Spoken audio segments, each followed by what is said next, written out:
Good day, everyone. This is your producer. Today, I'm here to show you how to perfectly mix your percussions on Cubase 5. I'm talking about your juju music that we make here in Nigeria. How to perfectly mix your omele, your shekere, together with your talking drum and your drums. How to perfectly mix them together.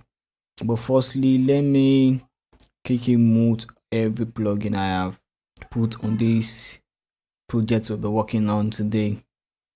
So let me quickly do that now. So as I'm doing this, I'd like to tell you, recording your percussions and mixing them, there are different ways to achieve great results. There are different ways, but I'll just be showing you one of the ways that you can achieve results. But the first thing you have to know is that before you go to mixing, you must make sure your recording is perfectly done. You must make sure your recording is perfectly done and well processed before you start recording. Or else, if your recording is not perfectly well done, you have problem while mixing. So I'll just be using a simple way to just start my mix.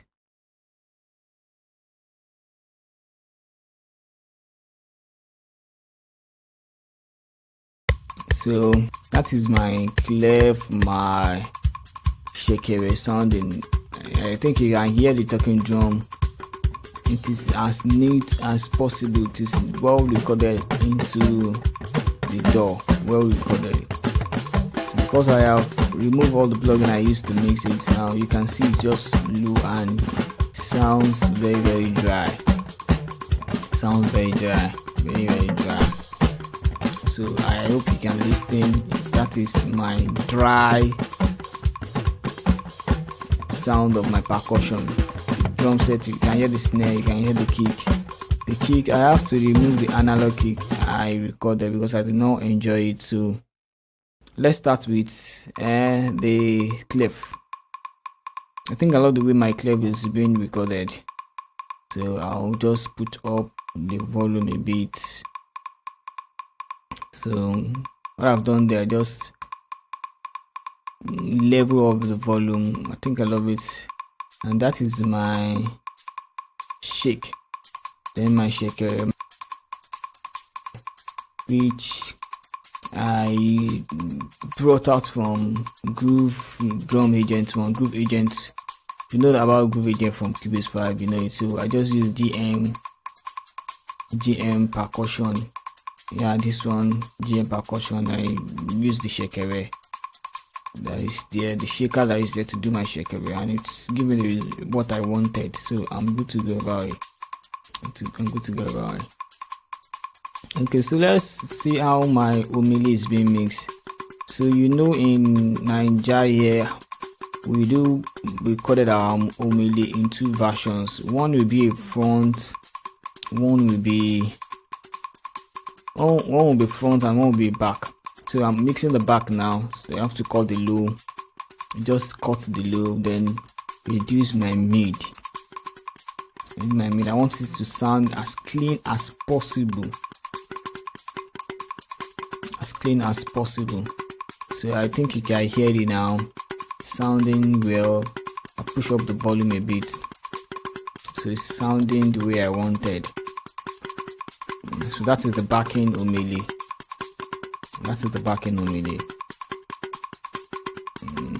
Just adjust small volume. Yeah. That is it. I think you can hear the sound. So I'll be doing the same thing for my front omele.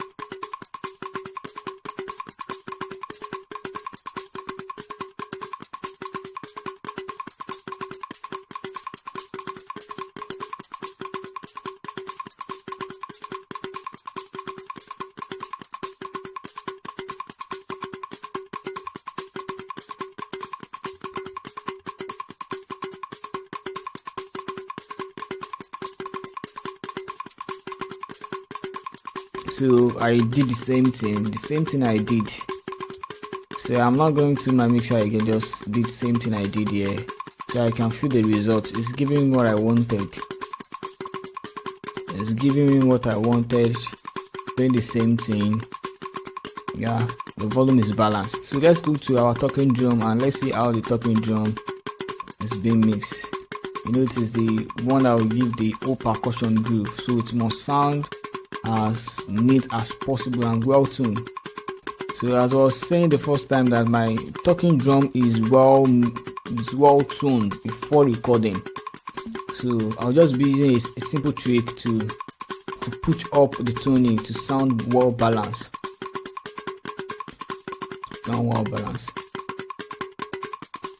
Okay, before I do that, let me just pound my omele. Let me pound them correctly. So I'm pounding my omele, the backing and the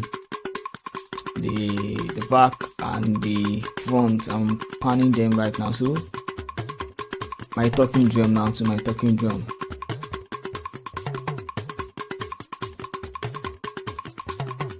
So let me just pick a portion for the mixing of the talking drum. So I'll just pick a loop portion. So I'm picking that portion for my looping.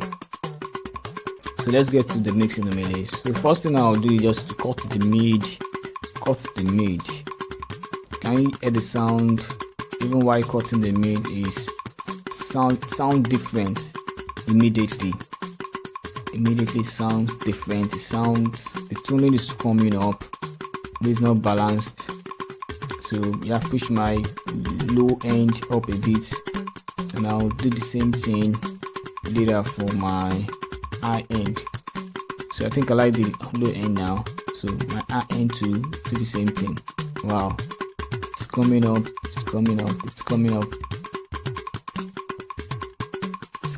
Yeah, perfect. That's absolutely perfect. It's coming up. So yeah, I'll just copy what I've done for my first backing talking drum. So what I did, yeah, I recorded 2 backing talking drum. So I'll be doing same mix for the first backing drum and the second backing drum. Backing talking drum, backing talking drum. I'll be doing same mix. I'll just copy what I've done for the first one and paste it into my second. Can you see? I already pasted it and it sounded the same thing. If you look at the settings for the second, it's the same thing with the first. Can you see? This is the first. So let me show you from my playlist here. That is my first and this is my second. That's same thing there. So what I'll now do is just to pound them correctly. I'll pound my first one about 70 to the left, and it's 70 for the second one to the right. I'm talking about my backing talking drum. So I've named them Gong Gong.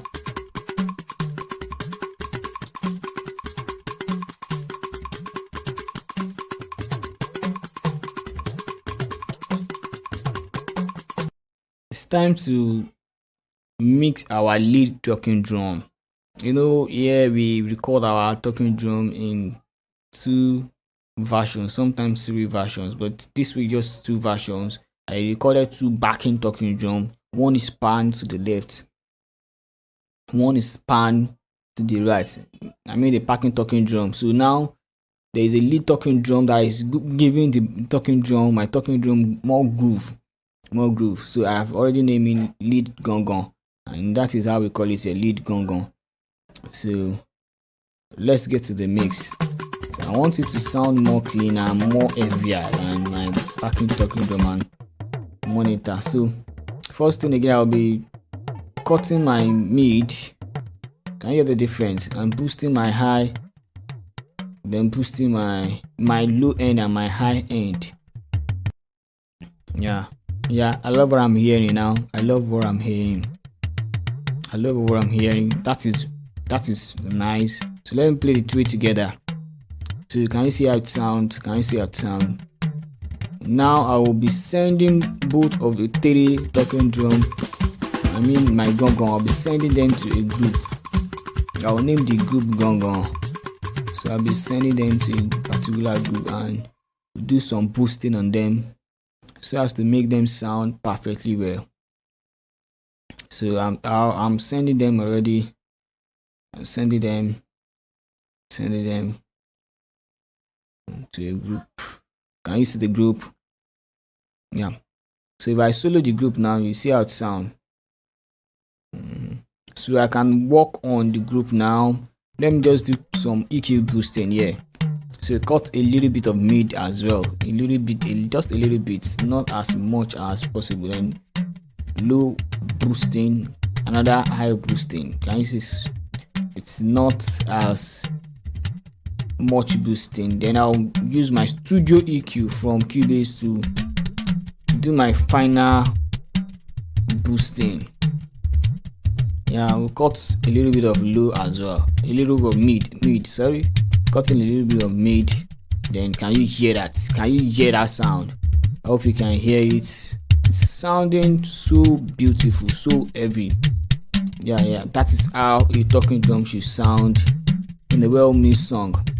So I'll be using my SSL channel stereo just to push a little bit of compression.